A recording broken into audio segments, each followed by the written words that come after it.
Hello friends, நாங்கள் இன்னைக்கு திருச்செந்தூர் கடற்கரைக்கு வந்தோம். அப்போ வந்தப்போ பக்கத்தில் மணப்பாடு பீச் இருக்குது அப்படின்னு சொல்லி சொன்னாங்க. அதை போய் பார்த்துட்டு வரலாம் அப்படின்னு சொல்லி வந்தோம். அங்கே இருக்கக்கூடிய அதிசயங்களை உங்களுக்கு காட்டுறேன், நீங்களே பார்த்து தெரிஞ்சுக்கலாம். இங்கே பாருங்க மக்களே, இப்போ நான் காட்டுறதை வந்துட்டு ஃபர்ஸ்ட் பாருங்க. இங்கிட்டு வந்துட்டு அலை வருதுங்களா, அதே இந்த சைடு ஒரு கடல் வந்துட்டு இருக்குது. இதுல வந்துட்டு அலை வந்துட்டு வரல இல்லையா. இதை வந்துட்டு எப்படி சொல்றாங்கன்னு பாத்தீங்கன்னா, இந்த சைடு இருக்கு பாத்தீங்களா, இது எல்லாமே ஆண் கடல் அப்படின்னு சொல்லிட்டோம்.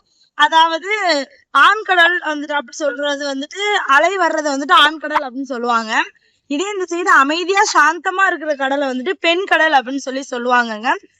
நடுவுல வந்துட்டு ஒரு சர்ச்சும் வந்துட்டு இருக்குதுங்க. நிறைய படங்கள்ல இதை வந்துட்டு பார்த்திருப்பீங்க. இப்போ நிறைய ஃபேமஸான ஒரு பிளேஸா இந்த மணப்பாடு பீச் வந்துட்டு இருக்குதுங்க. நீங்க மணப்பாடு பீச் வந்திருக்கீங்களா அப்படிங்கறத மறக்காம எனக்கு கமெண்ட்ல சொல்லிட்டு போங்க மக்களே.